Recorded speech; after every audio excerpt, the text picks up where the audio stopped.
Bueno, buenas tardes a todos. Muchísimas gracias a la invitación por el colegio. Muchísimas gracias a todos ustedes por aguantar hasta estas altas horas. Mi nombre es Germán Cravero, soy técnico en producción agropecuaria, futuro ingeniero agrónomo, participante de la red de productores agroecológicos Aviala de la zona de Villa María, integrante de Pueblo Mampa, que se dedica a desarrollar la permacultura en Villa María. Integrante del grupo agroecológico Nueva Semilla, de pequeños productores agroecológicos, que por ahí anda Claudio Demo, uno de los productores también. Y bueno, y coordinador también del grupo Pampa Orgánica Norte, que es un grupo de productores orgánicos extensivos certificados. Hoy le voy a hablar sobre el grupo Pampa Orgánica Norte, para lo cual me han llamado, para aportar las experiencias que han ido haciendo estos productores a lo largo de su largo camino recorrido. Y bueno, creemos que es una alternativa más que viable para todo lo que son las áreas periurbanas.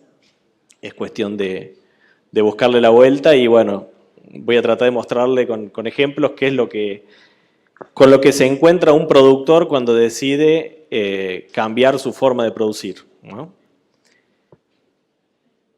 Bueno, el grupo fue generado en el año 2003. Los productores se comenzaron a juntar y desarrollaron la idea. Ellos fueron los fundadores. Muchos de ellos también fueron fundadores del MAPO, que es el Movimiento Argentino de la Producción Orgánica, que promueve y difunde la producción orgánica en la Argentina. El grupo se conformó en el 2004 bajo el seguimiento también del programa Cambio Rural. En un principio el grupo Pampa Orgánica tenía campos de la zona de Santa Fe, Córdoba, norte-centro de Buenos Aires, y campos también del sur-sureste de Buenos Aires, en la zona de Tres Arroyos. En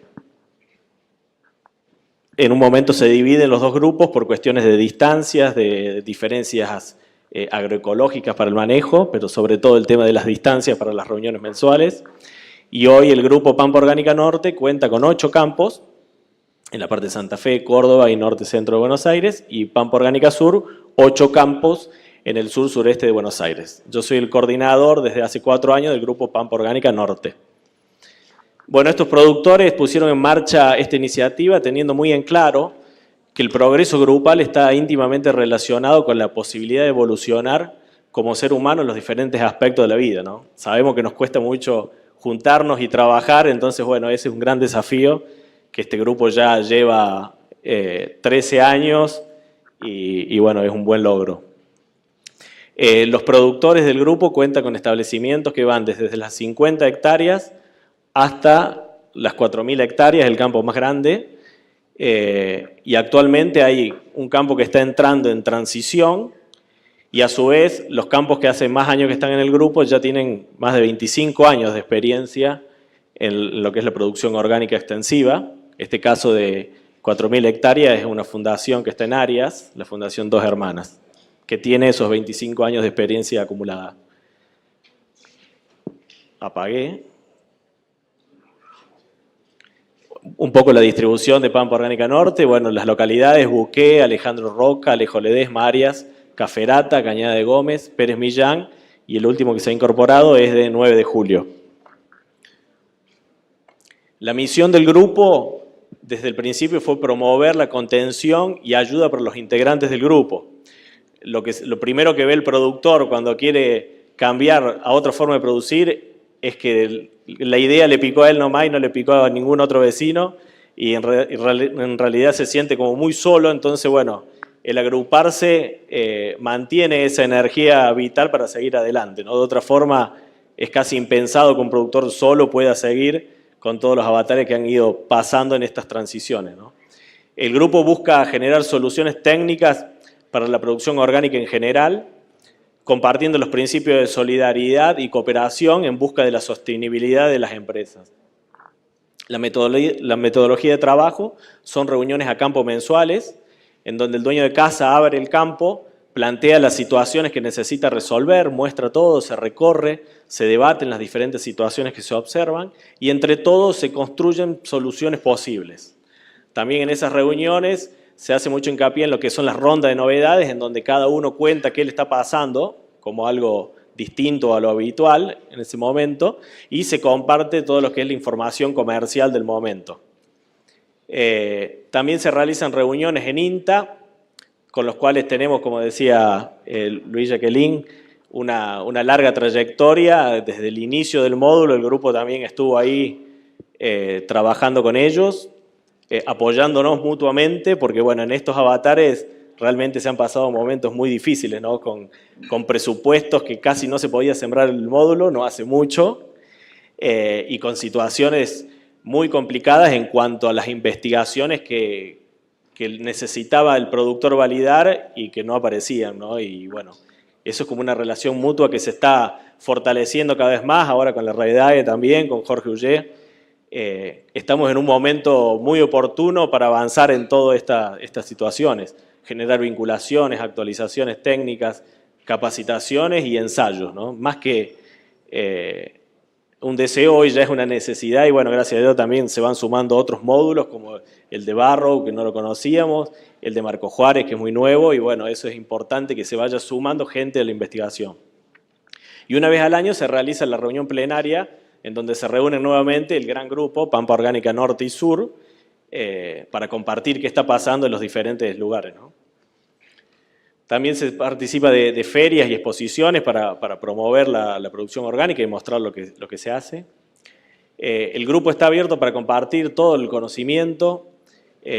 Sabemos que hay muchísimas hectáreas en la Argentina de producción orgánica, pero no siempre están abiertas para compartir y para generar una difusión de esto. El grupo hace mucho hincapié en eso, ¿no? en compartir todos los conocimientos abiertamente, y para eso se genera una vez al año una jornada de tranqueras abiertas, una reunión a campo en donde se va a un campo o a una estación experimental para poder compartir y que el productor se pueda sacar todas las dudas del técnico también de qué se trata esto, ¿no? Las producciones actuales de los productores del grupo son sistemas de rotación agrícola-ganadera, orgánicos, integrados por agricultura. Dentro de los cultivos que se hace, se realiza trigo, centeno, avena, lino, alpiste, soja, maíz, girasol, sésamo se ha hecho, este año se probó, mijo y abonos verdes. Y la ganadería de cría e invernada de razas Aberdeen Angus, Hereford y sus cruzas, que son alimentadas mediante pastoreo de verdeos, pasturas implantadas y pastos naturales. El destino de lo producido por el grupo mayoritariamente es la exportación. Por el volumen de lo producido, el consumo interno no llega a absorber toda esa producción, entonces bueno, la exportación es una pata fuerte. El consumo interno vemos que se va generando un aumento del consumo interno. Dentro de los productores del grupo hay algunos que ya agregan valor, como el caso del aceite de girasol que tiene su propia prensa, un productor que sale con la marca Madre Sabina. Después hay un productor que es del sur, que tiene una cadena de panadería Hausbrot en Buenos Aires. Y después, bueno, hay otros emprendimientos como que son harinas integrales y semillas para consumo humano, que es el establecimiento El Roble y Renacer Arcoiris. Y en este momento el Grupo Sur está impulsando todo un movimiento que ya lo están logrando, de un delivery de carne vacuna hoy por hoy en Buenos Aires para la comercialización de la carne del grupo. Lo que vemos en la producción orgánica como escenario actual, vemos bastantes oportunidades. Una de ellas es que bueno, la ganadería mejoró como negocio y como vimos que explicaban en los diferentes centros de experimentación, la ganadería es una pata muy importante para mantener la sustentabilidad del sistema. Y bueno, que la ganadería vuelva a hacer negocio es algo muy bueno para la producción orgánica. La demanda creciente desde el exterior, eso también se va incrementando año a año, se van abriendo nuevos mercados. El mercado interno, como les decía, está creciendo, se están generando a nivel consumo de productos orgánicos y agroecológicos, gente que se reúne ya para tener acceso, porque no va al supermercado y no le encuentra al producto, pero sí se reúnen para tener el contacto con los productores directo y comprarle directamente en el campo lo que necesitan. O sea, la búsqueda es muy importante. Hoy hay una demanda que está totalmente insatisfecha. vemos como muy positivo esta apertura de lugares de comunicación y acción en estamentos políticos y de investigación. Imagínense cuando iniciaron estos productores hace 10, 13 años o 25 años, la palabra orgánica, agroecológica, ni se hablaba de eso, ¿no? Y si se hablaba era muy poco y con sistemas de presupuestos muy reducidos. Hoy está como queriendo remontar todo eso y lo vemos como muy bueno. Vemos que las áreas periurbanas, que es uno de los casos que hoy nos toca, van generando un espacio de debate en donde las comunidades se informan y empiezan a conocer otros sistemas de producción y realmente ven como a la producción orgánica o la producción agroecológica como una alternativa totalmente posible, y ese es el gran desafío, posicionarse en esa situación. Cuando hablamos de orgánico, quiero explicar un poquito a qué se refiere, porque estos productores, bueno, son orgánicos certificados. El sistema orgánico es un sistema que está regido por una ley nacional, la 25127, y se lo voy a leer porque es muy importante. Cada una de las partes, es una definición larga, pero está muy bien armada. Para que un producto sea ecológico, biológico u orgánico, debe provenir de un sistema de producción sustentable en el tiempo y que mediante el manejo racional de los recursos naturales y evitando el uso de los productos de síntesis química y otros de efecto tóxico real o potencial para la salud humana, brinde productos sanos, mantenga o incremente la fertilidad del suelo, la diversidad biológica, conserve los recursos hídricos y preserve o intensifique los ciclos biológicos del suelo para suministrar los nutrientes destinados a la vida vegetal y animal, proporcionando a los sistemas naturales, cultivos vegetales y al ganado condiciones tales que le permitan expresar las características básicas de su comportamiento innato, cubriendo las necesidades fisiológicas y ecológicas. Tremendo desafío, ¿no? Muy bien armado, completo, pero tremendo desafío. El sistema orgánico, como le dije, regido por ley, sus normas y sus resoluciones complementarias, debe basarse en el diseño de agroecosistemas que se autoequilibren, minimizando la dependencia de insumos externos.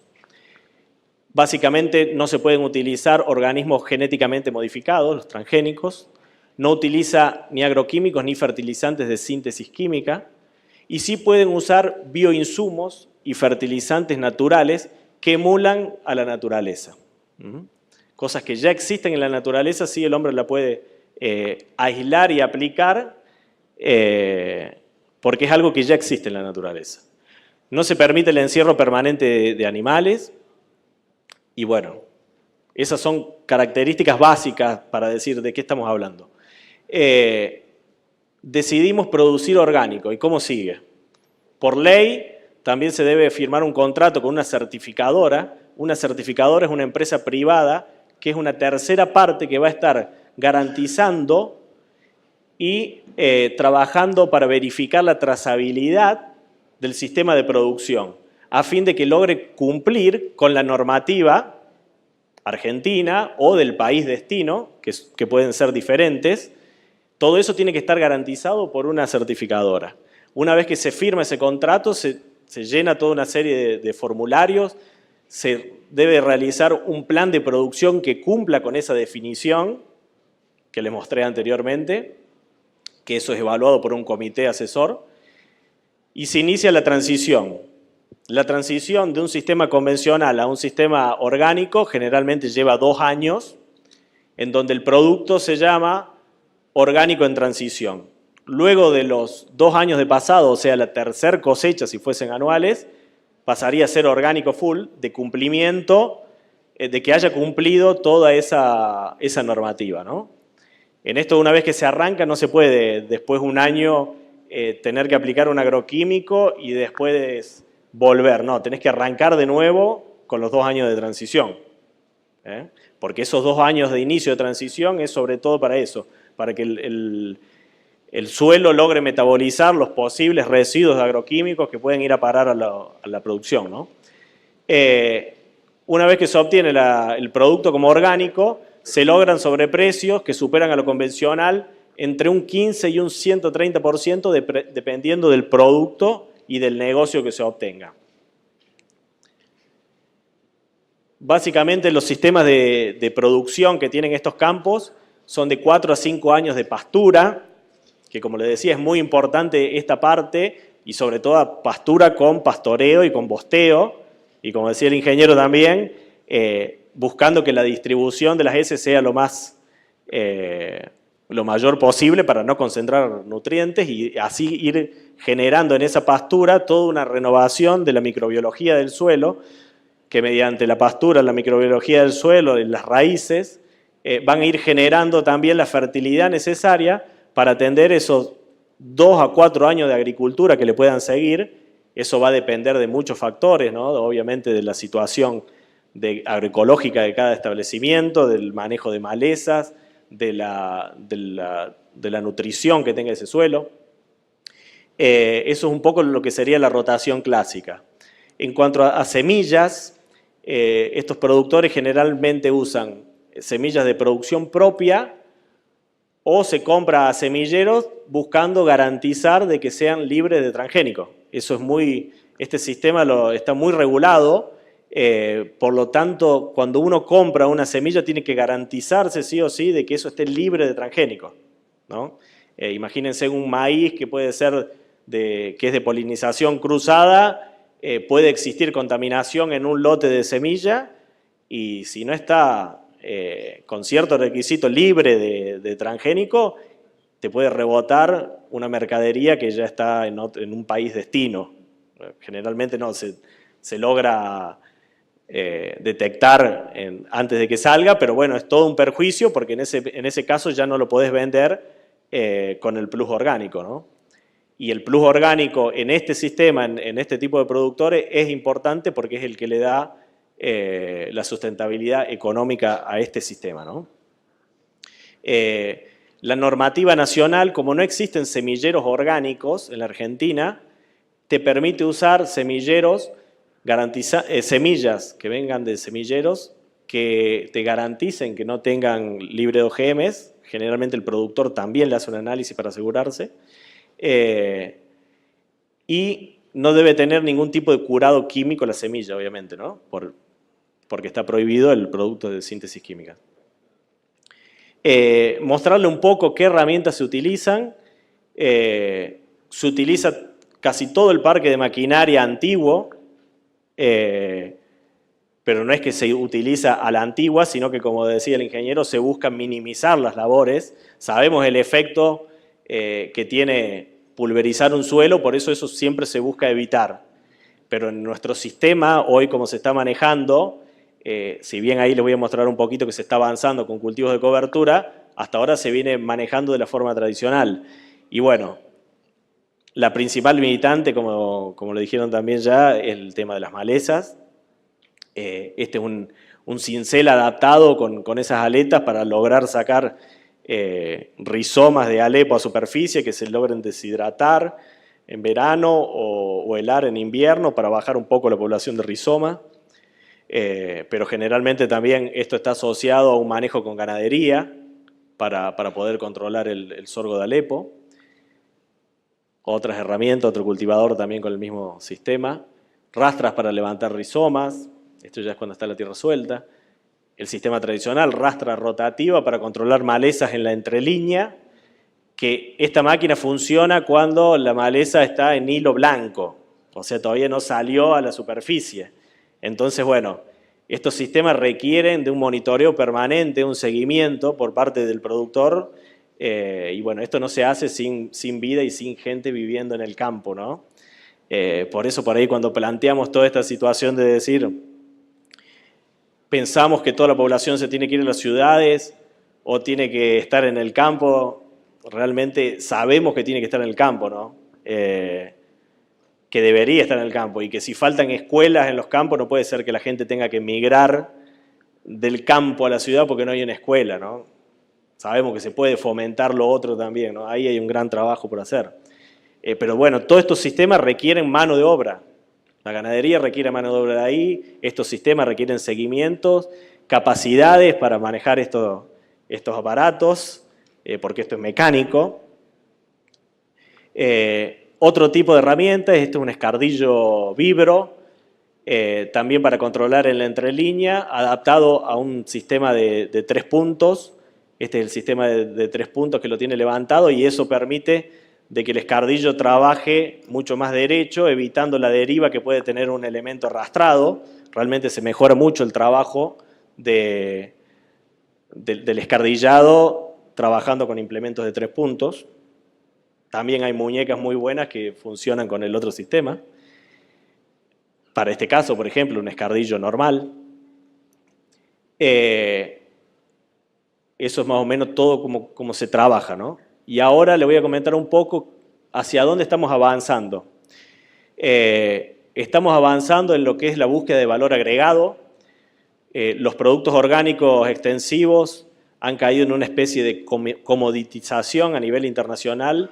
Los precios no son los que eran y aparecen competidores desde otros lugares del mundo con volúmenes mucho más grandes, con trazabilidades muy dudosas en muchos casos, pero que ocupan ese lugar, ese nicho de mercado que existe a nivel mundial. Entonces nosotros tenemos que buscar avanzar de otra manera. Los volúmenes no es fácil para nosotros generar altos volúmenes de producción, entonces vemos que en el valor agregado la posibilidad de mejorar esa sustentabilidad económica. Bueno, con el INTA nos anotamos en el cambio rural del año pasado, pero bueno, quedamos en el INTA de espera, eso como se truncó lamentablemente, un proyecto muy interesante porque el cambio rural sabíamos que produce realmente cambios profundos en la sociedad y es lamentable de que se haya cortado ahí a mitad camino esta situación con toda la esperanza que teníamos puesta. Pero lo mismo seguimos buscando, por más que si no aparece una ayuda se sigue buscando y bueno, seguimos en contacto con el INTA, en contacto permanente, en contacto con el INTI y con algunas empresas privadas también para buscarle valor agregado, posibles valores agregados a los productos primarios que genera el grupo. En cuanto a semillas de soja y de maíz, como les comentaba, el tema semilla es todo un tema y también comentaron algo que realmente todo está quedando en manos de muy poca gente y el tema semilla está pasando lo mismo también. Para conseguir una semilla no transgénica de soja, muchas veces caes en el contrato y nos parece que no es justo esa situación, que el productor debería tener mayor soberanía sobre ese recurso. Así que bueno, estamos avanzando con el INTA Marcos Juárez en la obtención de variedades de semillas no transgénicas. El mercado también sigue avanzando, ellos también ya lo tienen todo resuelto, pero bueno, tenés esta situación en donde si querés una semilla te ves obligado después a venderla a ellos, ¿no? En cuanto a maíz también, vemos que a nivel nacional los semilleros que solía tener INTA han quedado con muy bajo presupuesto, entonces han quedado en una escala totalmente inferior a lo que fue pasando con los semilleros privados, ¿no? Pero estamos remontando eso, preferimos remontar eso en conjunto con el INTA y en busca de una soberanía de que entregarnos libremente al mercado, ¿no? También se está trabajando en avanzar sobre biopreparados para aplicación en los campos extensivos. Muchas veces se habla de biopreparados de la agricultura regenerativa y se comenta que son para huerta, para pequeña escala. Ahí lo tenemos a César Gramaglia, que es un difusor de todas estas tecnologías de proceso accesibles para el productor.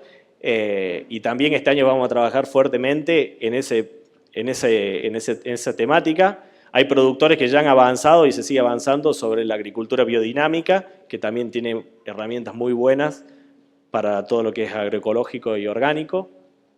Bueno, es el ensayo de variedades que se hizo en INTA Marcos Juárez, se hizo por 3 años seguidos y el grupo llevó sus variedades antiquísimas que tenía, contrastando con un banco de germoplasma que tenían ellos y bueno, ahí se está buscando variedades superadoras y ya tenemos que hablar, en empezar a diseñar semillas para los sistemas de producción orgánico, ¿no? Que son totalmente distintas a las otras semillas que están atadas a un paquete tecnológico muy insumo dependiente, ¿no? Nosotros necesitamos otro tipo de materiales.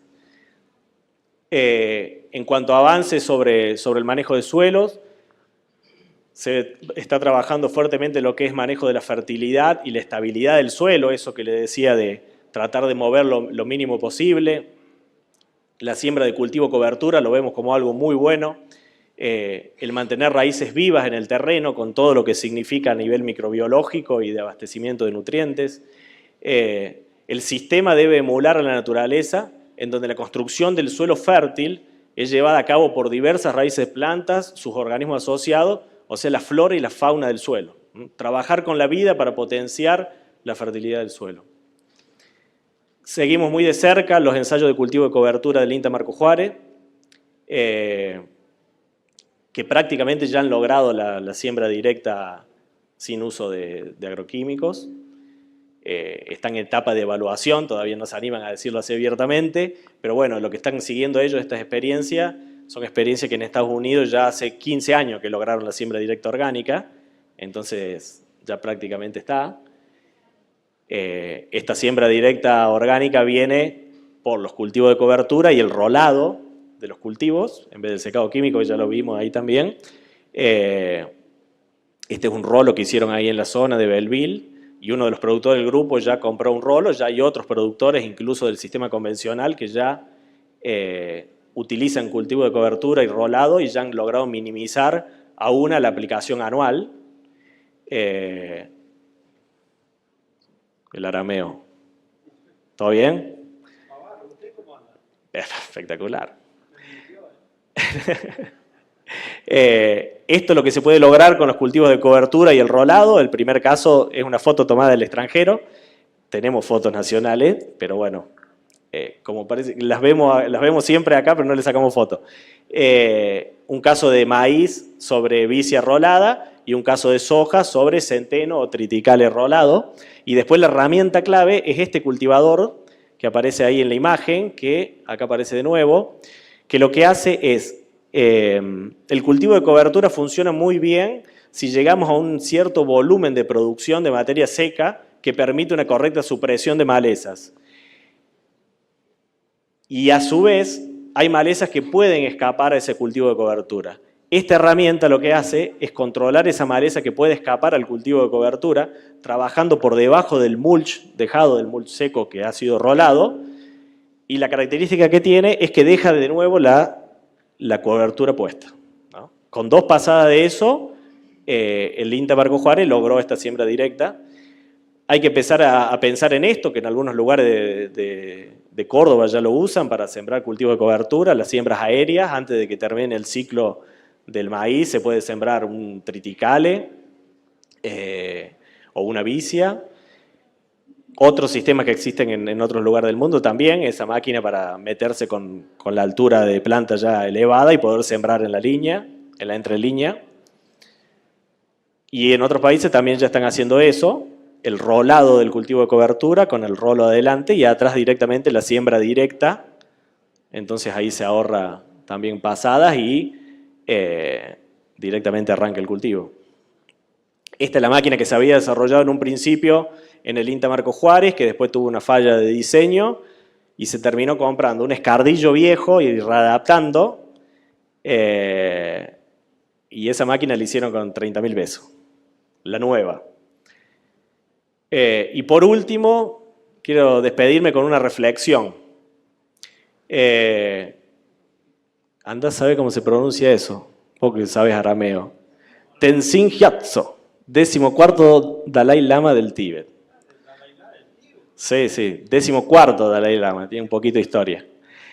Dice, nuestros antepasados concibieron la tierra como un lugar lleno de riquezas y dones, lo cual es cierto. En el pasado mucha gente creyó también que la naturaleza podía perdurar inacabablemente, lo cual es cierto solo si nos preocupamos de que así sea. No es difícil perdonar la destrucción cometida como resultado de un desconocimiento, pero hoy tenemos acceso a más información y se hace imprescindible volver a examinar con criterios éticos la tierra que nos ha sido legada, nuestra responsabilidad y lo que debemos entregar a las generaciones venideras. Y en serio, esto es en serio, porque cuando Videla mostró eso de que en agosto nos consumimos todos los recursos, es así, está avanzando. Esto es en serio, y en serio con cada uno de nosotros, ¿no? No con nuestro sistema de producción, con nuestros sistemas de creencia, con nuestros sistemas de consumo y con nuestros sistemas con los que nos manejamos con los semejantes, ¿no? Así que bueno, muchas gracias. Muy bien. Muchas gracias, ingeniero Germán Cravero, ¿no? Sí. Bueno, muchas gracias por la reflexión final.